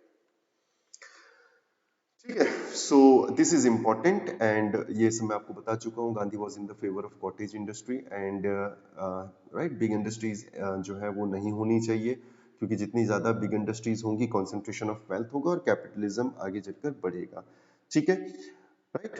तो ये सारी चीजें हैं, इंपॉर्टेंट है आपके लिए। मार्क्सिस्ट की जब हम बात कर रहे हैं तो मार्क्सिस्ट जो है, मार्क्सिस्ट जो आइडियोलॉजी है वो ये बोलता है कि प्राइवेट प्रॉपर्टी का कॉन्सेप्ट नहीं होना चाहिए, और जितनी भी वेल्थ है, जितने भी सोर्सेज है, रिसोर्सेज हैं, वो गवर्नमेंट के हाथ में होने चाहिए, ना कि प्राइवेट इंडिविजुअल्स के हाथ में होने चाहिए। लेकिन अगर हम बात करेंगे महात्मा गांधी की, तो महात्मा गांधी जो है इन्वेस्टमेंट ऑफ प्राइवेट कैपिटल को अलाउ करते हैं। उनका कहना है कि प्राइवेट सेक्टर को भी इकोनॉमी में पार्टिसिपेट करना चाहिए, but they should make sure that they do not exploit the poor people. ठीक है, तो आपके हाथ में हो इन्वेस्टमेंट, आपके हाथ में हो रिसोर्सेज की ओनरशिप, लेकिन आप जो है गरीबों के साथ अन्याय ना करें। ये गांधी की फिलॉसफी पर आधारित आपको विचार देखने को मिलते हैं। ठीक है, सो दिस इज इंपॉर्टेंट। तो गांधी जो है वो प्राइवेट ओनरशिप पर यकीन करते हैं, उन्हें कोई प्रॉब्लम नहीं इस चीज से। लेकिन मार्क्स की बात करें तो मार्क्स प्राइवेट ओनरशिप पर यकीन नहीं करेगा। गांधी जो है वो कोऑपरेटिव फार्मिंग पर यकीन करते हैं। वेरी इंपॉर्टेंट, ये काफी अच्छा पॉइंट है जो आपके मेंस के लिए आपको मिलेगा लिखने के लिए। राइट? तो गांधी जो है he was in favour of cooperative farming, whereas Marx was in favour of collective farming. अब ये दो अलग अलग चीजें हैं, एक है कोऑपरेटिव फार्मिंग और एक है collective farming. And I expect you guys to write the difference between the cooperative farming and collective farming. थोड़ा सा रिसर्च करो, थोड़ा सा पेन लो, और नीचे प्लीज कमेंट बॉक्स में ये जरूर लिखें कि what do you understand bye cooperative farming, जिसको गांधी सपोर्ट कर रहे थे, and what do you understand by the idea of collective farming, जिसको मार्क्स सपोर्ट कर रहे हैं। जो भी व्यक्ति सबसे पहले आंसर लिखेगा उसके आंसर को मैं पिन करूंगा और वो आंसर हमेशा हमेशा के लिए कमेंट बॉक्स के टॉप में दिखाई देगा and this is important for your mains exam, right. तो थोड़ा सा पेन आप लें और सबको एनलाइटन करें about the cooperative and collective farming. ठीक है, so Gandhi was a believer of democracy and Marx की बात करें तो he was a firm believer of dictatorship. Gandhi democracy पे यकीन रखते हैं, हम सबको पता है। इनफैक्ट गांधी जो है वो पंचायत को और ज्यादा ताकतवर बनाने के बारे में बात कर रहे हैं, that the rule should be rule should be based, village based rule होना चाहिए, आपका पंचायत में सारी पावर लाई करनी चाहिए, right. And Gandhi was also supporter of welfare state. लेकिन अगर हम मार्क्सिस्ट की बात करें तो मार्क्सिस्ट जो है डिक्टेटरशिप के बारे में बात करते हैं। किसकी डिक्टेटरशिप? जो प्रोलेटेरिएट जो है उनकी डिक्टेटरशिप के बारे में बात कर रहे हैं। प्रोलेटेरिएट कौन थे? ये आपकी जो मिडिल क्लास थी, बुर्जुआ क्लास भी जिसे कहा जाता है, उसकी डिक्टेटरशिप के बारे में बात कर रहे हैं। ठीक है, तो ये कुछ बेसिक डिफरेंस था between the ideology of marks and the Gandhi. आपके बुक में नहीं था बट आई थॉट कि इसको इसमें शामिल कर लिया जाए, राइट, ताकि हमारा जो पर्सपेक्टिव है और ज्यादा ब्रॉड हो जाए। आगे वापिस आते हैं अपने प्रेम्बल पर, और प्रेम्बल का तीसरा फीचर है सेक्युलर। इसके बारे में बात करते हैं। आई एम श्योर आपके पास आपकी लक्ष्मीकांत है, और अगर लक्ष्मीकांत नहीं भी है तो आप जो है, जो भी मैं आपको अभी पढ़ा रहा हूँ, आप इसमें से नोट्स ड्रॉ कर रहे हैं, नोट्स बना रहे हैं, क्योंकि केवल सुनने से तो कुछ नहीं होगा। ठीक है, आपको पढ़ना तो पड़ेगा ही। तो I am damn sure that you are using these lecture. ठीक है, आप बहुत अच्छे से इन लेक्चर को यूज कर पा रहे हैं। ठीक, तो लेट्स सी, चलो आगे बढ़ते हैं। अगला जो वर्ड है दैट इज सेक्युलर, यानी धर्मनिरपेक्षता, पंथ निरपेक्षता। और जैसे कि मैंने आपको बताया कि 42nd constitutional amendment act of 1976 के द्वारा सेक्युलर शब्द को जोड़ दिया जाता है आपके प्रियम्बल में, राइट। लेकिन ऐसा नहीं है कि 1976 से पहले हम लोग एक सेक्युलर कंट्री नहीं थे। हमारे देश के संविधान में ऐसे बहुत सारे प्रावधान हैं, बहुत सारे आर्टिकल हैं जो इस बात को दर्शाते हैं कि भारत जो है वो हमेशा से एक सेक्युलर कंट्री रहा है। फिर चाहे आप आर्टिकल 25 से लेकर आर्टिकल 28 के बारे में बात करें, जो कि आपके फ्रीडम ऑफ रिलीजन को आपको देता है। हमारे लास्ट लेक्चर में मैंने बहुत अच्छे से आपको ये पूरा कॉन्सेप्ट समझाया था, जिसमें हमने देखा था कि किस तरीके से आर्टिकल 14 है, 15 है, 16 है, आर्टिकल 21 है, 25 से 28 आर्टिकल है, आर्टिकल 44 है। तो ये सारे वो आर्टिकल हैं जो कि ये दर्शाते हैं कि भारत का जो संविधान है, भारत जो है वो एक सेक्युलर कंट्री है। हाँ, हुआ सिर्फ इतना था 1976 में दैट सेक्युलर वर्ड जो है वो भारत के कॉन्स्टिट्यूशन में, भारत के प्रेम्बल में ऐड कर दिया गया था। ठीक है, सिर्फ आपको इतना याद रखना है। फिर इंडिया के सेक्युलरिज्म के बारे में बात करें तो we follow the positive concept of secularism. अब ये क्या होता है, पॉजिटिव कॉन्सेप्ट क्या होता है सेक्युलरिज्म का, नेगेटिव कॉन्सेप्ट क्या होता है, ये आप प्लेलिस्ट में जाएं और इससे पहले का जो लेक्चर है salient features of Indian constitution part 2, आप जरूर उसको सुनिएगा। मैंने बहुत एलिब्रेटिव तरीके से उसमें आपको ये समझाया है। ठीक, then you have another feature and that is democratic. ठीक है, तो डेमोक्रेटिक कंट्री है अपना, डेमोक्रेटिक मतलब प्रजातंत्र है, right. We our Indian polity or our Indian preamble is based on popular sovereignty। popular sovereignty का मतलब ये है कि जो असल में जो सत्ता है, रियल में जो पावर है, वो किसके पास है? वो हमारे पास है, यानी we the people of India, हम लोग सुप्रीम है, हम लोग सोवरेन है। अपने देश में पार्लियामेंट सोवरेन नहीं है, अपने देश में एग्जीक्यूटिव सोवरेन नहीं है, अपने देश में लेजिस्लेचर सोवरेन नहीं है। तो अपने देश में कौन सोवरेन है? अपने देश में we the people of India sovereign है, राइट। दो तरह की डेमोक्रेसी होती है आपकी, डायरेक्ट डेमोक्रेसी और इनडायरेक्ट डेमोक्रेसी। ठीक है, तो बेसिकली डेमोक्रेसी का क्या मतलब हुआ? Rule by the people. ठीक है, डेमोक्रेसी दो तरह की डेमोक्रेसी है आपकी, एक है डायरेक्ट डेमोक्रेसी और एक है आपकी इनडायरेक्ट डेमोक्रेसी। जब हम बात करें डायरेक्ट डेमोक्रेसी की, तो डायरेक्ट डेमोक्रेसी का मतलब ये हो गया कि जनता जो है डायरेक्टली रूल कर रही है, जनता जो है डायरेक्टली पॉलिसी फॉर्मुलेशन में भागीदारी कर रही है। ठीक है, जब हम इनडायरेक्ट डेमोक्रेसी की बात करते हैं तो इनडायरेक्ट डेमोक्रेसी में क्या होता है, रिप्रेजेंटेटिव फॉर्म ऑफ गवर्नमेंट होता है, यानी हम लोग डायरेक्ट रूल नहीं करते, हम अपने रिप्रेजेंटेटिव्स को भेजते हैं। ठीक है, जैसे इंडिया की बात करें तो इंडिया में आपको क्या है, इंडिया में इनडायरेक्ट डेमोक्रेसी है। क्यों? क्योंकि अगर हम विधानसभा की बात करते हैं तो विधानसभा में हम किसको भेजते हैं, एमएलए को भेजते हैं।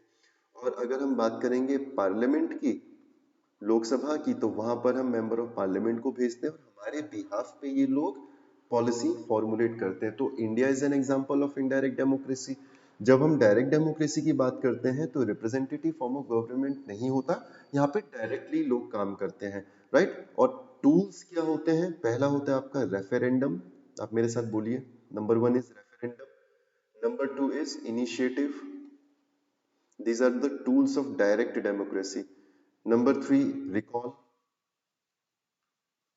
बोलना है आपको ऐसा जोर जोर से, ठीक है। Number four is your plebiscite.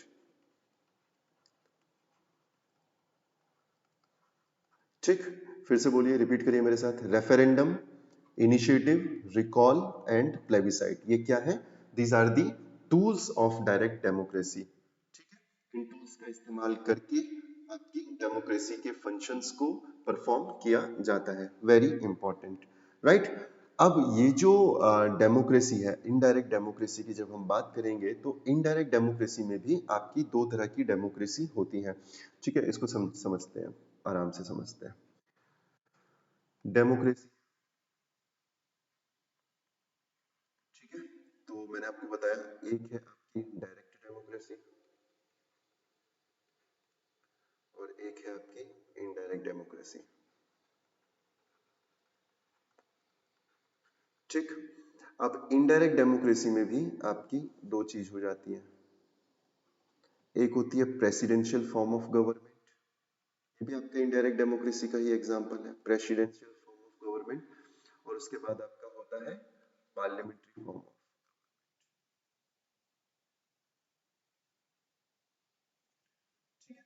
Indirect form of government में पहला है आपका प्रेसिडेंशियल फॉर्म ऑफ गवर्नमेंट और दूसरा है आपका पार्लियामेंट्री फॉर्म ऑफ गवर्नमेंट। जब हम पार्लियामेंट्री फॉर्म ऑफ गवर्नमेंट में जाते हैं तो अगेन आपकी दो तरह की गवर्नमेंट हो जाती है, पार्लियामेंट्री फॉर्म ऑफ गवर्नमेंट में दो तरह की गवर्नमेंट आपको देखने को मिलती हैं। चला गया, चलो कोई नहीं। ओके, सो क्या कह रहा था मैं, हाँ मैं ये कह रहा था पार्लियामेंट्री फॉर्म ऑफ गवर्नमेंट, इसमें दो तरह की गवर्नमेंट आपकी आ जाती हैं। ठीक है, जैसे एक है आपका कॉन्स्टिट्यूशनल मोनार्क, जैसे आपका इंग्लैंड में होता है, और फिर होता है आपका रिपब्लिक। ठीक है, जो कि आपका इंडिया में इस तरीके से चार्ट बनेगा आपका ये। ठीक, ये हो गया आपका प्रेसिडेंशियल फॉर्म ऑफ गवर्नमेंट, ये हो गया parliamentary form of government. Parliamentary form of government में कॉन्स्टिट्यूशनल मोनार्क और रिपब्लिक आता है। एग्जाम्पल है इंग्लैंड, एग्जाम्पल है इंडिया। ठीक है, और ये किसका एग्जाम्पल है, इनडायरेक्ट डेमोक्रेसी का। ठीक, डायरेक्ट डेमोक्रेसी की हमने बात करी है। डायरेक्ट डेमोक्रेसी में क्या होता है आपका, जनता डायरेक्ट रूल करती है, डायरेक्ट डेमोक्रेसी। ठीक है, रेफरेंडम इसके टूल है, दूसरा है आपका इनिशिएटिव, फिर है आपका रिकॉल और फिर है आपका प्लेबिसाइट। ठीक है, तो ये आपको याद रखना है। ठीक, आगे बढ़ते हैं। ओके, सो अगर हम इंडियन डेमोक्रेसी की बात करें या फिर रिप्रेजेंटेटिव फॉर्म ऑफ गवर्नमेंट की बात करें तो भारत में क्या है आपका यूनिवर्सल एडल्ट फ्रेंचाइज। तो यूनिवर्सल एडल्ट फ्रेंचाइज मैंने आपको लास्ट लेक्चर में बताया था कि कोई भी व्यक्ति जो 18 साल का है या 18 साल से ऊपर है उसको वोट देने का अधिकार होगा। ठीक है, पहले ये जो एज थी ये कितनी थी, 21 थी, जिसको घटाकर कितना कर दिया गया है, 18 कर दिया गया है। Again right in the comment box कि वो कौन सा कॉन्स्टिट्यूशनल अमेंडमेंट एक्ट था जिस कॉन्स्टिट्यूशनल अमेंडमेंट एक्ट के द्वारा एज जो है, वोटिंग करने की जो एज है उसे 21 से घटाकर 18 कर दिया गया था। साथ के साथ रिवीजन भी करेंगे। दूसरा इंपॉर्टेंट फीचर है आपका पीरियोडिक इलेक्शंस, यानी जो रिप्रेजेंटेटिव फॉर्म ऑफ गवर्नमेंट है वहां पर इलेक्शंस तो इम्पोर्टेंट है ही, बल्कि पीरियोडिक इलेक्शंस भी इम्पोर्टेंट है, यानी बार बार इलेक्शंस का होना जरूरी है। Rule of law is important, independence of judiciary important, absence of discrimination, इसका मतलब इक्वालिटी के बारे में बात हो रही है, right. So these are the manifestations, these are the characteristics of Indian democracy. कोई आपसे पूछे भारत के प्रजातंत्र की खूबियां क्या है, भारत की डेमोक्रेसी के फीचर्स क्या है, कैरेक्टरिस्टिक्स क्या है, तो ये सारी बातें आप लिख सकते हैं। Very important. जब हम डेमोक्रेटिक फ्रेज की बात करते हैं, वर्ड की बात करते हैं जो प्रेम्बल में लिखा है, तो इसका मतलब सिर्फ पॉलिटिकल डेमोक्रेसी नहीं है, बल्कि it is also including your social democracy and your economic democracy. Social democracy के साथ साथ इकोनॉमिक डेमोक्रेसी को भी इसमें डाला गया है। Very important, right. Ambedkar ji ने क्या बोला? अंबेडकर बोले कि political democracy can not last unless there lies at the base social democracy. तो अंबेडकर जी का पॉइंट ऑफ व्यू ये है कि पॉलिटिकल डेमोक्रेसी तब तक लाई नहीं कर सकती जब तक आपकी सोसाइटी में सामाजिक प्रजातंत्र नहीं है, सोशल डेमोक्रेसी नहीं है। तो डेमोक्रेसी क्या है? देखो, पॉलिटिकल डेमोक्रेसी क्या होता है? पॉलिटिकल डेमोक्रेसी जो है वोट देने का अधिकार देता है, इलेक्शंस में पार्टिसिपेट करने का अधिकार देता है। लेकिन जब हम बात करेंगे सोशल डेमोक्रेसी की, तो सोशल डेमोक्रेसी में होती हैं तीन चीजें, राइट। क्या होता है? Liberty, equality and fraternity. Very very very important. Directly question आपका बनेगा कि आपका what are the trinity of social democracy. तो आपको याद रखना है कि सोशल जो डेमोक्रेसी है,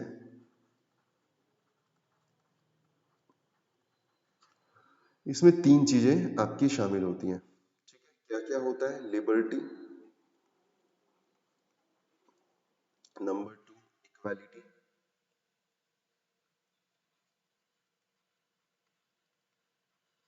और नंबर थ्री फ्रेटर्निटी। ठीक है, these are the items of trinity. ये ट्रिनिटी के आइटम्स हैं, आपको ये याद रखना है। Liberty, equality and fraternity. ठीक, वेरी वेरी वेरी इंपॉर्टेंट।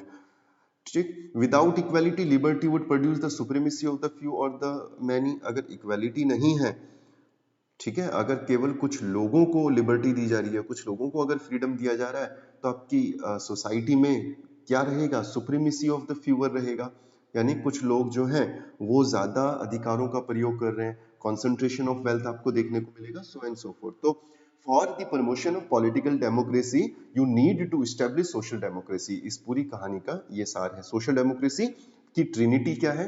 तीन पिलर्स पे ये आधारित है, लिबर्टी, इक्वालिटी एंड फ्रेटर्निटी।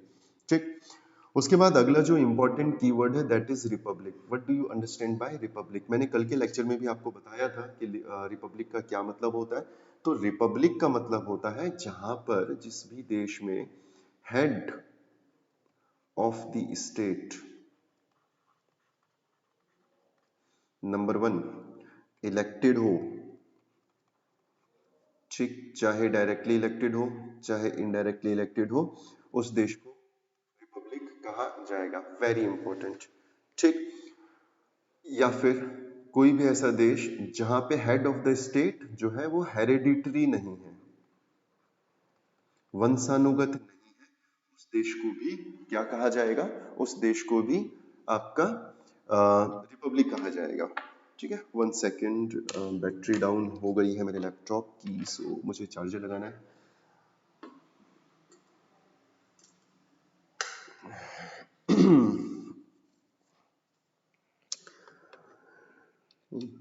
बड़ा एनर्जी वाला काम है, बहुत टाइम लगता है इन सारी चीज़ों को सेटअप करने में, एंड बट ठीक है, मज़ा आ रहा है। It is a learning process for me as well. नई नई चीज़ें सीखने को मिल रही हैं। ये मैंने पेन टैब ले लिया है, बट स्टिल बहुत ज़्यादा अच्छे से मैं नहीं लिख पा रहा हूँ पेन टैब से। एक तो मेरी राइटिंग ऑलरेडी ख़राब है, और इस पेन टैब में भी बहुत अच्छा ग्रिप अभी फिलहाल नहीं बन रहा है। इसमें पेन टैब की गलती नहीं है, मुझे थोड़ा सा टाइम लगेगा, लिखने की काफ़ी कम आदत है। 1 or 2 डे, बट इतना तो आ रहा है आपको समझ में, आई गेस इतना तो मैं साफ लिख रहा हूँ कि आपको समझ में आ जाए।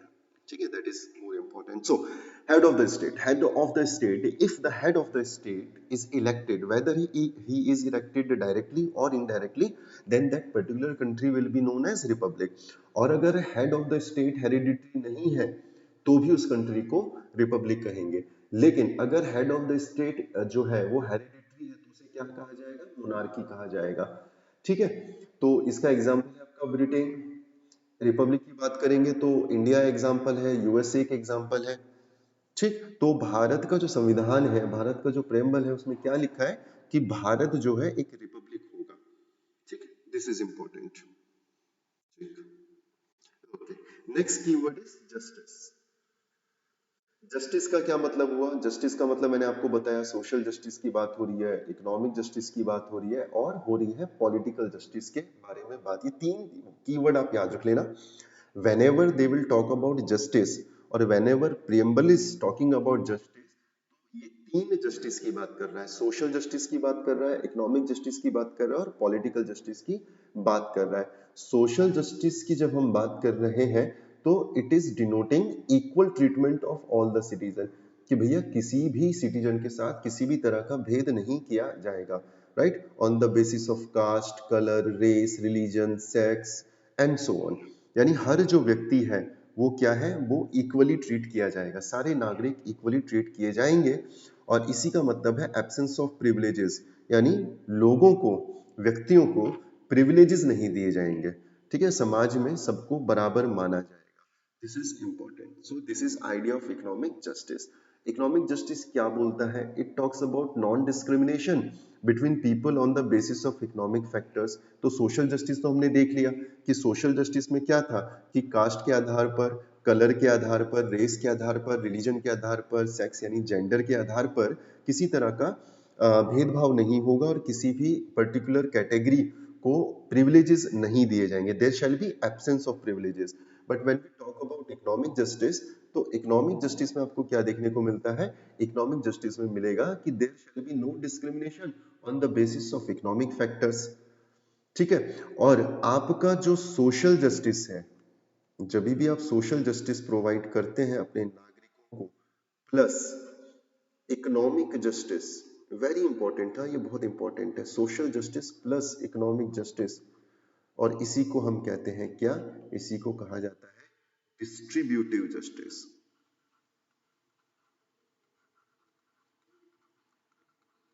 ठीक है, इसी को कहा जाएगा डिस्ट्रीब्यूटिव जस्टिस।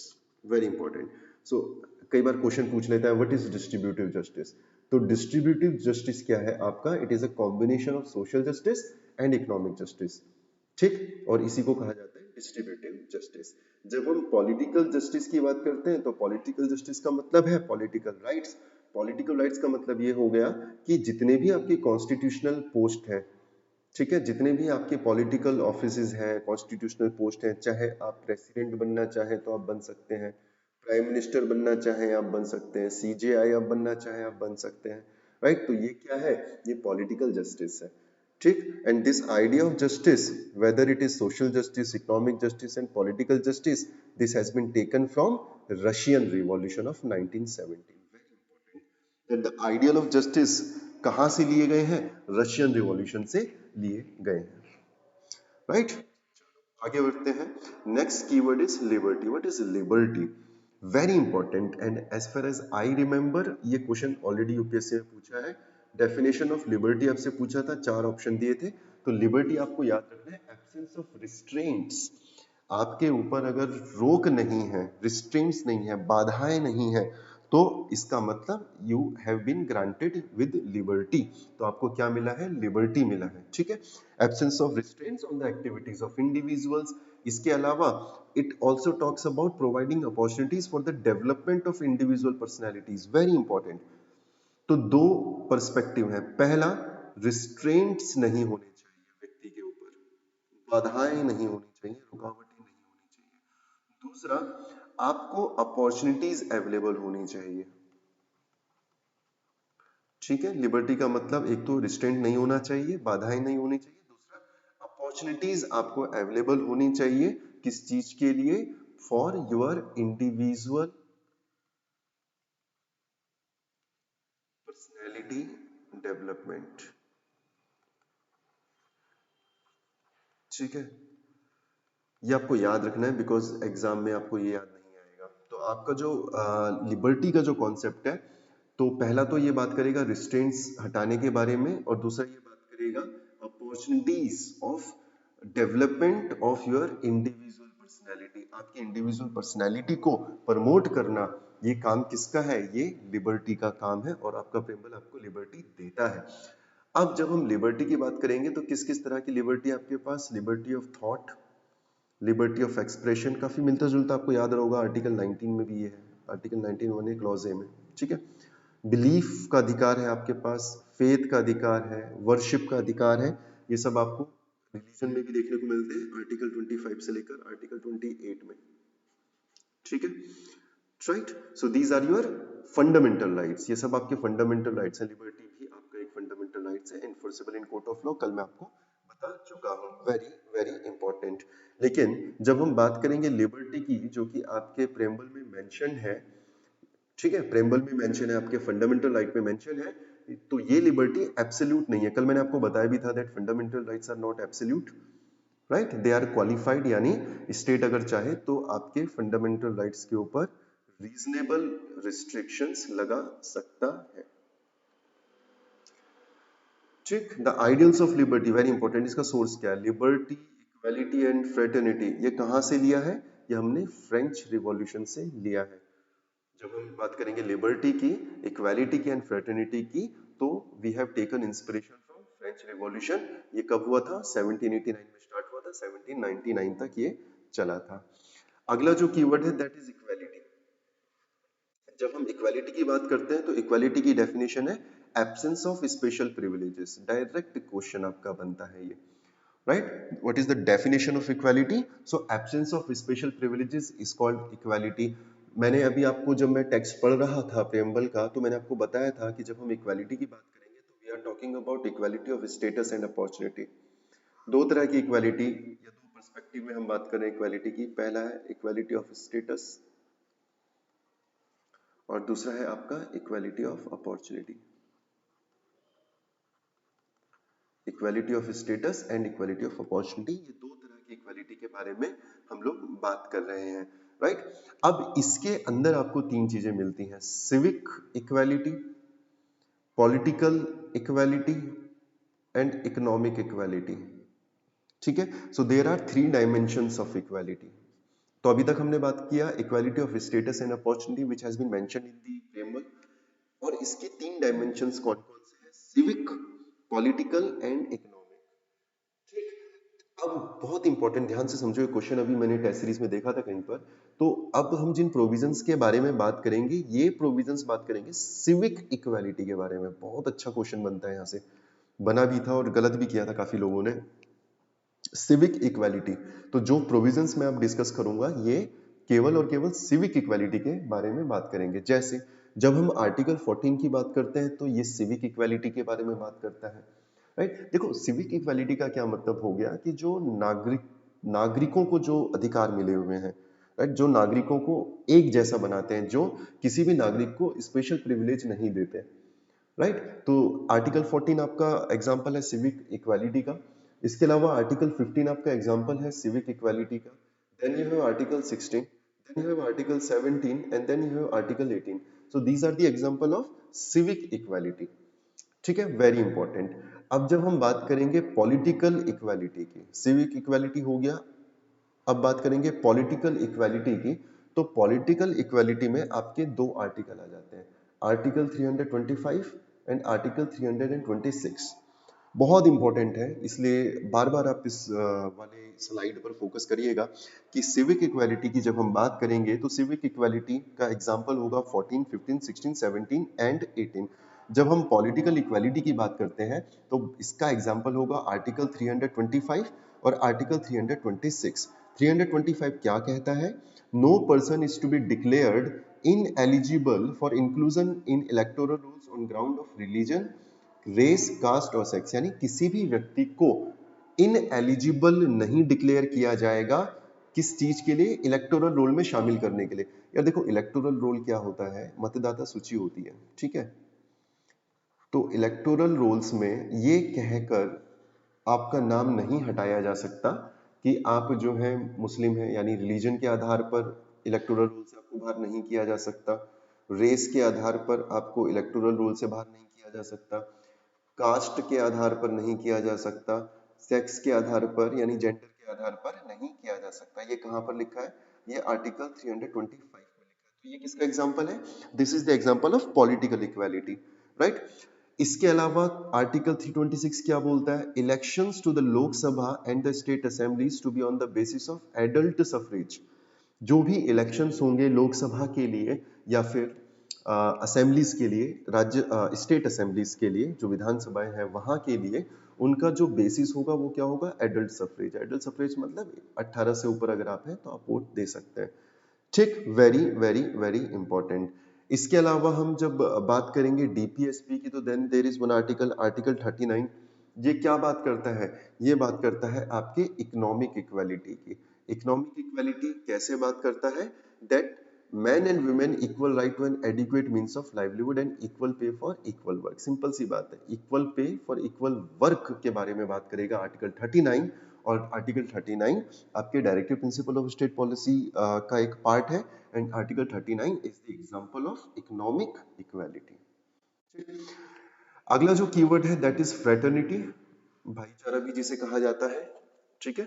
एंड फ्रेटर्निटी का क्या मतलब होगा? Fraternity is to promote a sense of brotherhood. आपस में जो भारत के जो नागरिक है उनके बीच में भाईचारे को प्रमोट करने के बारे में बात करेगा फ्रेटर्निटी, राइट। इसका बेस्ट एग्जांपल है the idea of single citizenship. मैंने आपको लास्ट लेक्चर में बताया था कि भारत में एकल नागरिकता का प्रावधान है। केवल आप जो है सेंटर के यानी यूनियन के नागरिक हैं, आप कंट्री के नागरिक हैं, आप भारत के नागरिक हैं, आप स्टेट के नागरिक नहीं हैं। तो इससे क्या होता है? इससे कॉमन ब्रदरहुड जो है वो डेवलप होता है, राइट। इसके अलावा फंडामेंटल ड्यूटीज हैं जो कि आपके आर्टिकल 51A में है, जहां पर क्या है? जहां पर यह कहा गया है that it shall be the duty of every citizen to promote harmony and the spirit of common brotherhood. तो आपको आपके फंडामेंटल ड्यूटी में भी ये देखने को मिलता है कि ये हर नागरिक की जिम्मेदारी होगी कि वो जो है सौहार्द बढ़ा के रखेगा, सौहार्द बना के रखेगा और आपस में भाईचारे की तरह वो रहेगा, कॉमन ब्रदरहुड को वो प्रमोट करेगा। तो भारत का जो प्रेम्बल है उसमें जो फ्रेटर्निटी है वो दो चीजों को एश्योर करता है। पहला, डिग्निटी ऑफ द इंडिविजुअल, ठीक है। तो आपका जो फ्रेटर्निटी है, फ्रेटर्निटी का जो कॉन्सेप्ट है वो दो चीजों को प्रमोट कर रहा है। Fraternity number one, dignity of the individual.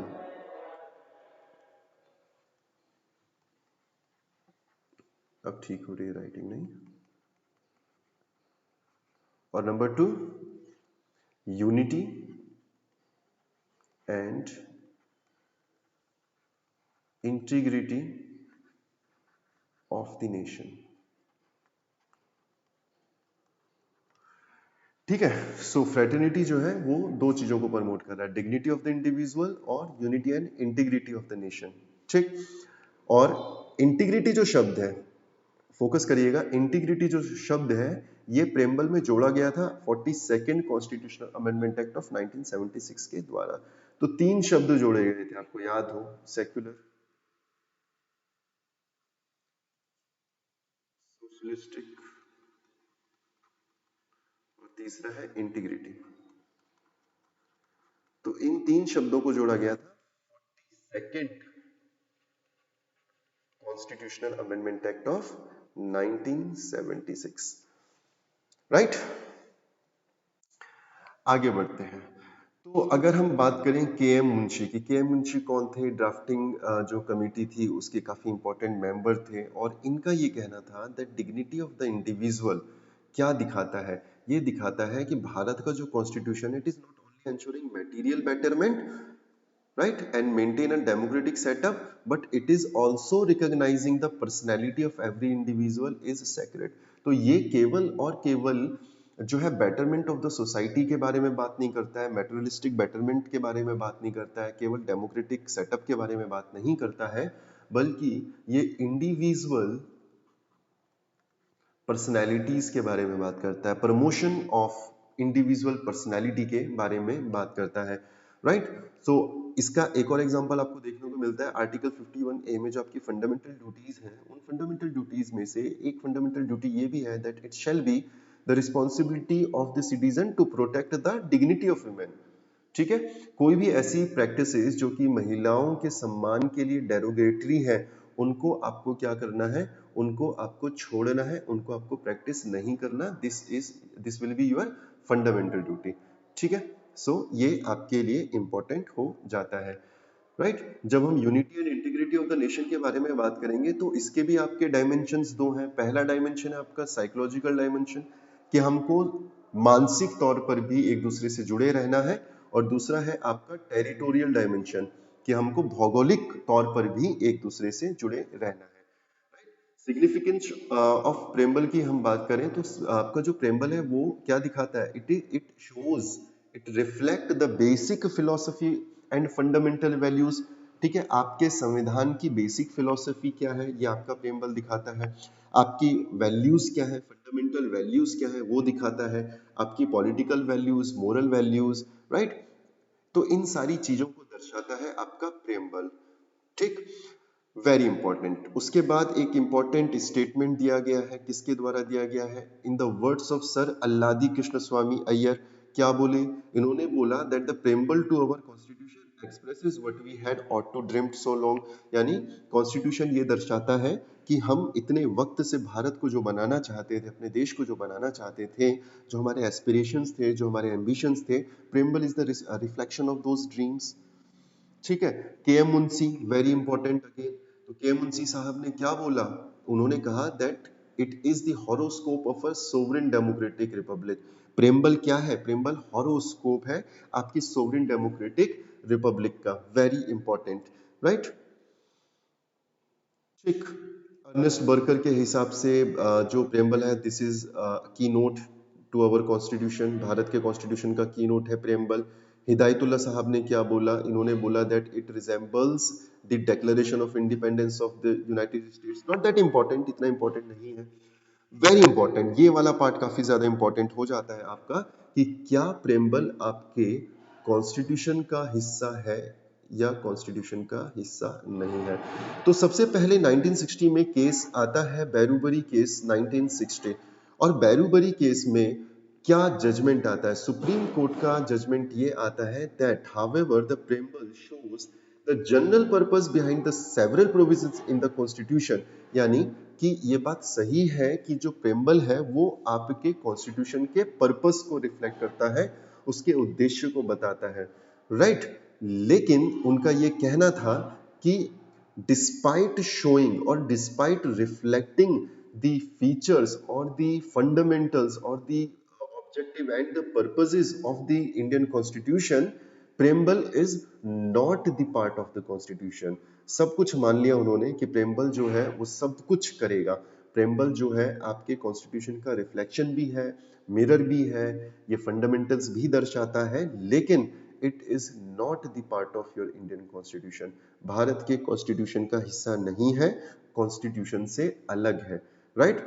और इनका ये कहना था कि जहां जहां पर आपको कभी भी किसी भी आर्टिकल को समझने में, किसी भी आर्टिकल के प्रोविजंस को समझने में प्रॉब्लम आएगा, कंफ्यूजन क्रिएट होगा, then preamble can be used as a source of interpretation. तो दो बातें बोली उन्होंने। पहला उन्होंने बोला, यस, भारत का जो प्रेम्बल है ये भारत के कॉन्स्टिट्यूशन के ऑब्जेक्टिव को दर्शाता है। ठीक है, बैरूबरी केस में यह आया कि ऑब्जेक्टिव तो बता रहे हैं, फंडामेंटल्स बता रहे हैं कि कॉन्स्टिट्यूशन क्या है आपका। दूसरा, कि जहां जहां पर आपको कंफ्यूजन क्रिएट होगा, राइट, वहां वहां पर आप इसको as a source of interpretation use कर सकते हैं। ठीक है, अगर कोई आर्टिकल पढ़ना है आपको और वो आर्टिकल आपको कंफ्यूज कर रहा है, उसके दो तीन मतलब निकल के आ रहे हैं, then you can use it as a source of interpretation. तीसरा क्या बोले, तीसरा ये बोले कि भाई ऊपर की सारी बातें ठीक है, but we will not consider preamble as a part of the constitution. यानी प्रेम्बल जो है ये कॉन्स्टिट्यूशन का पार्ट नहीं है। सो ये सबसे इंपॉर्टेंट पॉइंट है बैरूबरी केस 1960 में। क्या कहा गया? Preamble is not the part of constitution. ठीक, उसके बाद फिर आपका दूसरा इंपॉर्टेंट केस आता है केशवानंदा भारती केस। कोई भी चैप्टर क्यों ना हो, केशवानंदा भारती केस का जिक्र होगा ही होगा। 1973 का केशवानंदा भारती केस आता है और इसमें ये कहता है that preamble is a part of the constitution. Very very very important, preamble is the part of the constitution.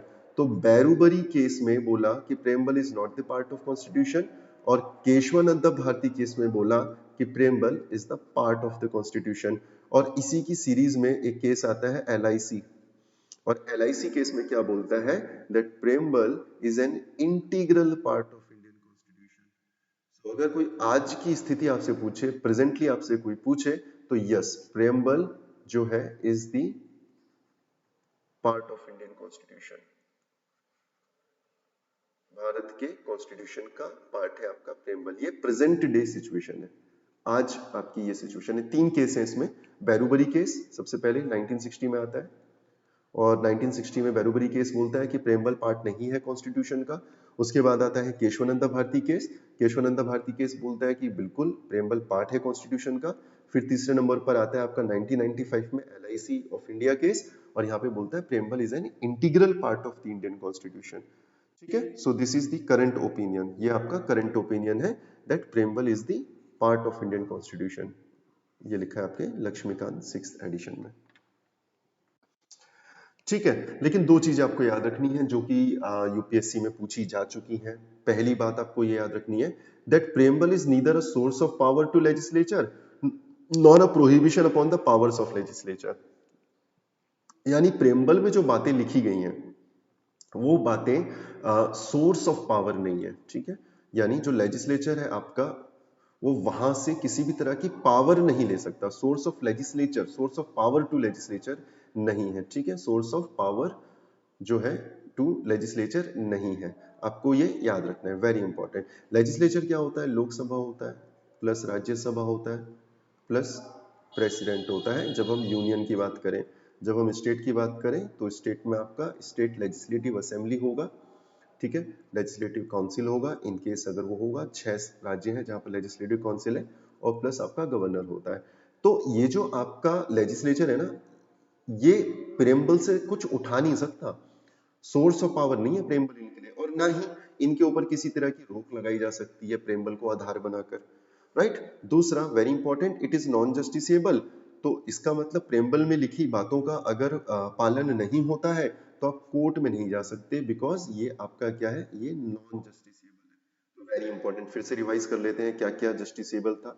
तो फंडामेंटल राइट की बात करें तो फंडामेंटल राइट आपका जस्टिसेबल है, आप कोर्ट जा सकते हैं। Directive principle of state policy की बात करें तो directive principle of state policy justiciable नहीं है। उसके बाद हम बात करेंगे फंडामेंटल ड्यूटीज की, तो फंडामेंटल ड्यूटीज भी जस्टिसेबल नहीं है। अब बात करेंगे प्रेम्बल की, तो प्रेम्बल भी आपका जस्टिसेबल नहीं है। Right, important point.